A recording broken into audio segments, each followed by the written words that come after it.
But it is not only about Nnamdi Kanu and the Igbo people. We must also speak about the persecution of Christians in Nigeria. Too many times, churches have been attacked, burned to the ground. Too many families have lost loved ones. Too many innocent men, women, and children have been slaughtered simply for their faith. Ladies and gentlemen, all across the world today, people are watching. They are watching very closely what is happening in Nigeria, a country that should be a beacon of hope, a country filled with amazing, hardworking people, a country with enormous potential. And yet, Nigeria is facing a crisis of leadership, a crisis of justice, and a crisis of human rights. And I am here today to speak out very strongly, very clearly, because silence in the face of injustice is not acceptable. We must tell the truth. We must say it as it island. I am calling very strongly for the immediate release of Nnamdi Kanu. He has been unjustly detained, persecuted, and silenced simply because he stood up for his people. He raised his voice for the Igbo people, and for that, he has been punished. That is not democracy. That is not freedom. That is persecution. The Igbo people are some of the most talented, resilient, and innovative people in Africa. They have built businesses, they have contributed to the economy, they have survived a terrible civil war, and yet, decades later, they are still treated as second-class citizens in their own country. This is wrong, totally wrong. And let me say this, when a government fears the voice of its own citizens, that government has lost its way. When a government locks up leaders instead of listening to them, it is not leading with strength, it is leading with fear. Nigeria must do better. The world is watching. But it is not only about Nnamdi Kanu and the Igbo people. We must also speak about the persecution of Christians in Nigeria. Too many times, churches have been attacked, burned to the ground. Too many families have lost loved ones. Too many innocent men, women, and children have been slaughtered simply for their faith. It is one of the great human rights tragedies of our time, and it is happening right now. Every man and woman should have the right to worship freely, to gather in peace, and to live without fear of being attacked. Religious freedom is not negotiable. It is a God-given right. And when Christians are being murdered and their voices are being ignored, that is not only a Nigerian problem, that is a global problem.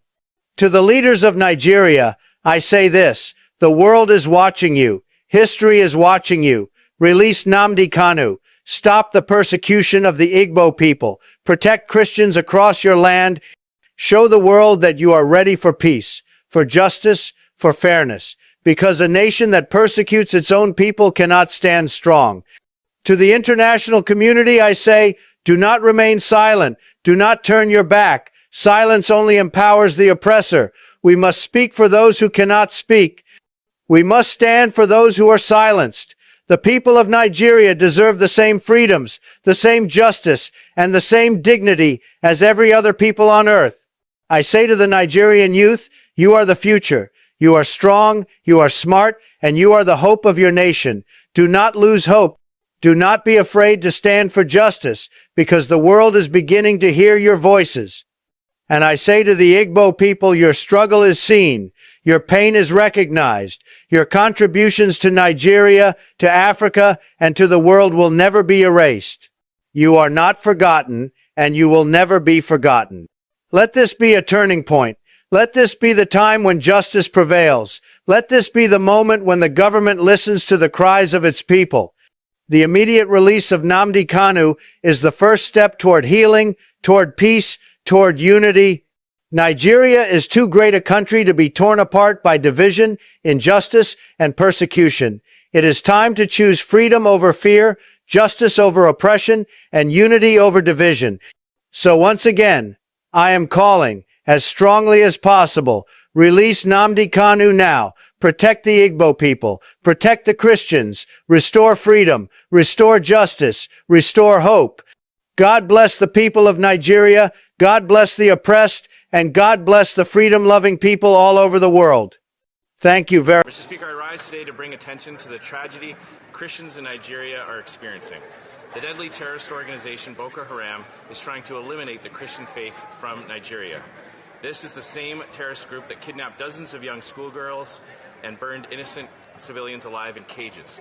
According to reports, over 3.5 million people have been forced to flee their homes. 3 churches are destroyed every single day. 7,000 Christians were massacred this year alone, and the faithful must now meet in secret or in burnt-out sanctuaries.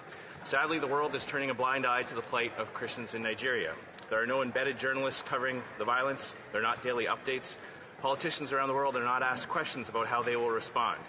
We cannot ignore this violence and tragic loss of life. We must speak out and shine a light on what's happening so that people can donate to relief efforts and provide support to those displaced by violence. To my brothers and sisters in Christ, we know you know the power of prayer. We will not forget you. Stay strong. Keep the faith. When I was the ambassador, we had Nigeria on the special watch list, and then we made them a country of particular concern because this was going on. It's continued to take place, only it's growing. You've got more terrorist groups in the area. You've got more weaponry coming in. You've got more Christians being killed, and it's spreading throughout the region. You could have a caliphate, an Islamic radical caliphate, throughout the middle of Africa that would have 500 million people if you don't get on top of this. And yet, like you say, nobody even knows it's going on. When it comes to Biafra, what I see is everything being done right. Let me put it this way. Again, I say this as an academic. I've been to many places around the world in which people desire their freedom. I've been to Iraqi Kurdistan, Turkish Kurdistan, and Syrian Kurdistan. And I've written a book where, while I empathize with the Kurds, they are not yet ready for independence because they have not taken the basic steps to form a unitary government that can step into the vacuum on day one and lead their people. That is something that the Biafrans and Syrian Kurdistan.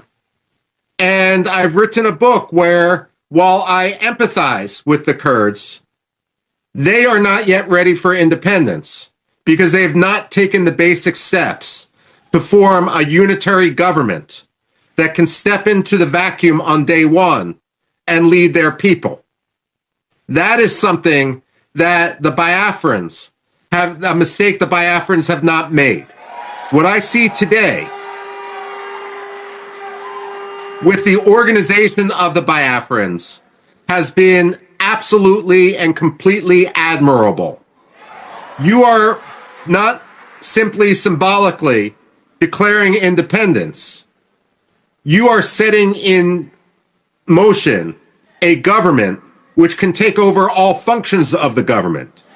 Now, some people may complain that Biafra now has its own army, and they may say that is a terrorist action. They are wrong.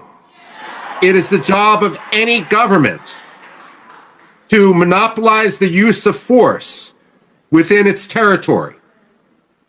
The Nigerian army is the occupying army right now. Its job is not to monopolize the use of force within Biafra, because they have shown when they use force, they use it not for security, but to perpetrate insecurity. They use it to murder, they use it to rape, they use it to charter buses, to bring in militias, so that naive people may believe that they have nothing to do with what is going on in the region. Now, I'm a historian by training, which means I get paid to predict the past. Also, speaking of pay, let me be clear. I am receiving nothing for my advocacy for Biafra. I have been offered nothing. I have demanded nothing, and I am receiving nothing. Nor would it even be legal for me to accept money from anyone. I am speaking only as an analyst and only as someone who wants to further liberty.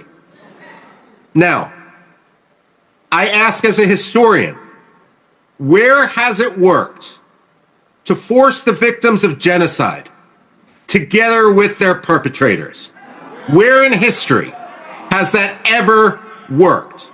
aggressors must understand that if they turn to genocide, they will always lose.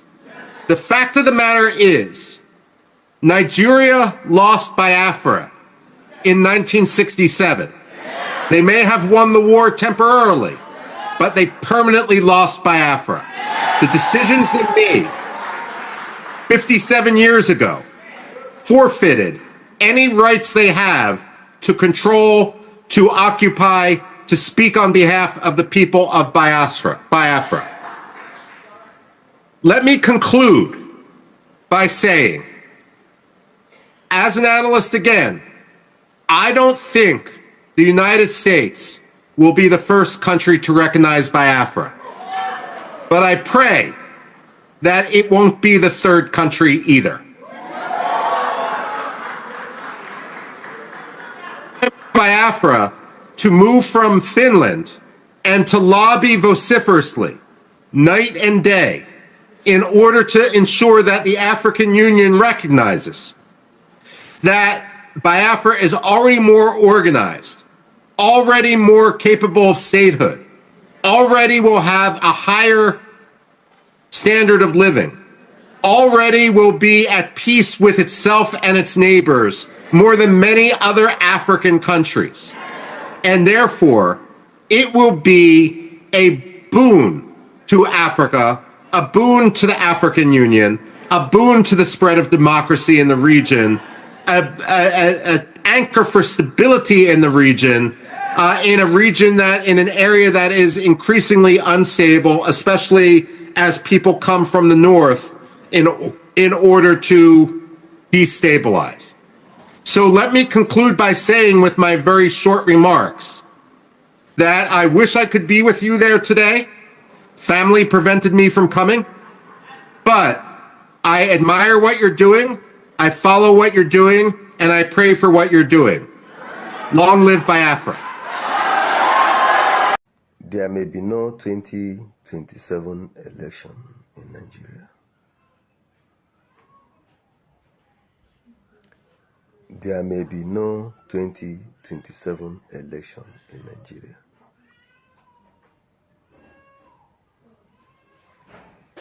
Many will ask me, why?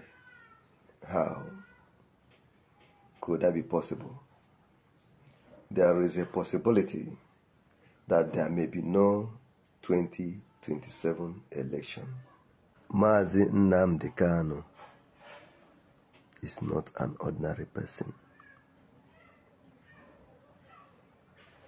Mazi Nnamdi Kanu is a global figure. There was a time I asked DSS, who brought Mazi Nnamdi Kanu to you people?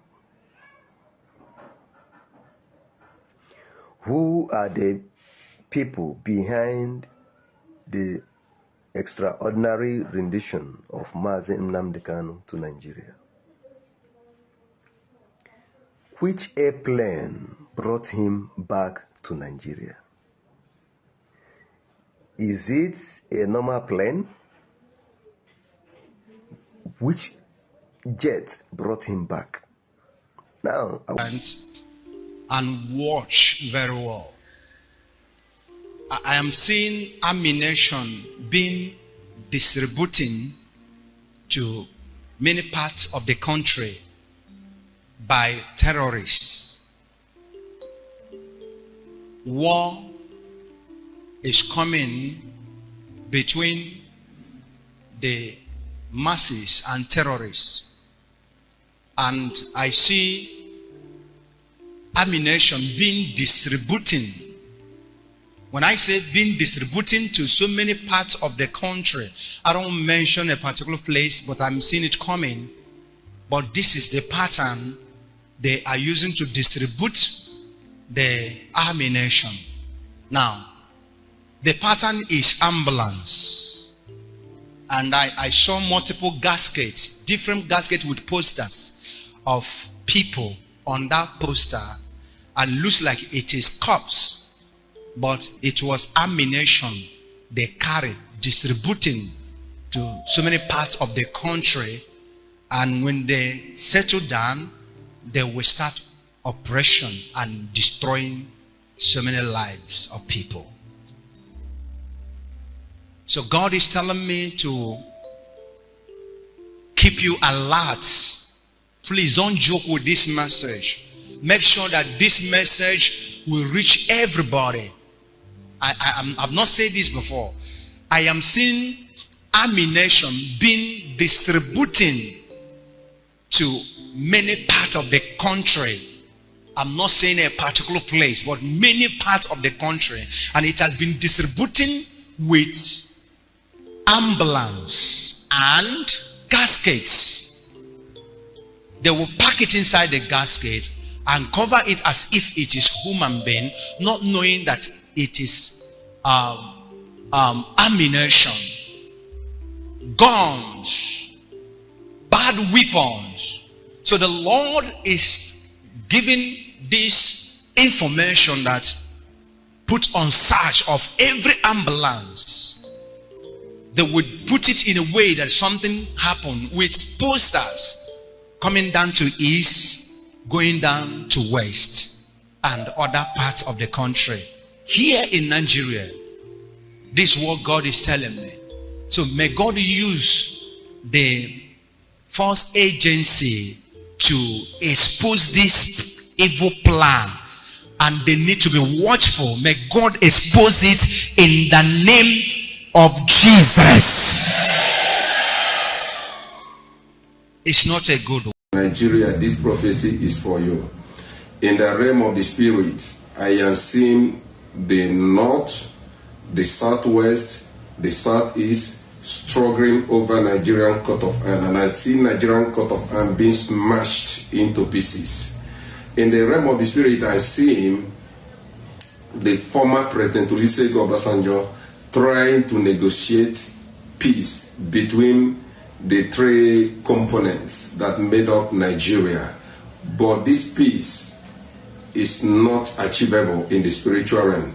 The Lord is saying that there shall be Yoruba nations, there shall be Biafran nations, and there shall be northern nations. So Nigeria could not coexist together. The Lord is saying is that Nigeria is going to split into three. Everybody should go on their own. In the realm of the spirit, the Nigerian coat of arms have been smashed into pieces, and I've seen these nations struggling for the parts of this coat of arms. Is one country that is now changing from proper democratic institutions to being corruptly entering Africa by paying huge sums to get contracts. Finland has been given contracts with Nigeria.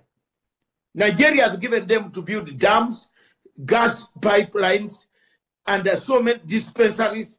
They are corrupt. They just wanted to get this guy to appease the Nigerian government. If you look at the evidence, I've read the entire evidence of how the three judges came to a conclusion. I bet if it was in South African court, it would be thrown out on the first day. There is no judgment where you say you use the intelligence, Nigerian intelligence, when Nigeria itself has terrorists, part of the intelligence system in Nigeria. They are terrorists, and they have admitted. And they have admitted they have recruited some. So which intelligence information did they use? I'm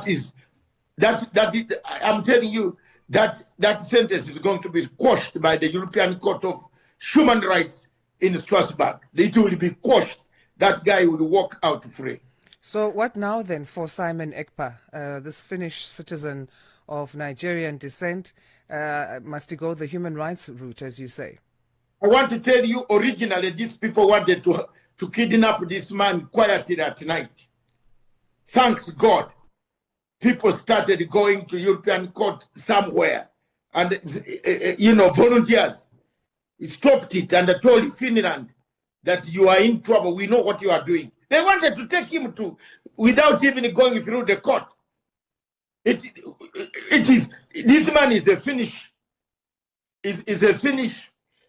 a citizen. He has been in Finland for over 30 years.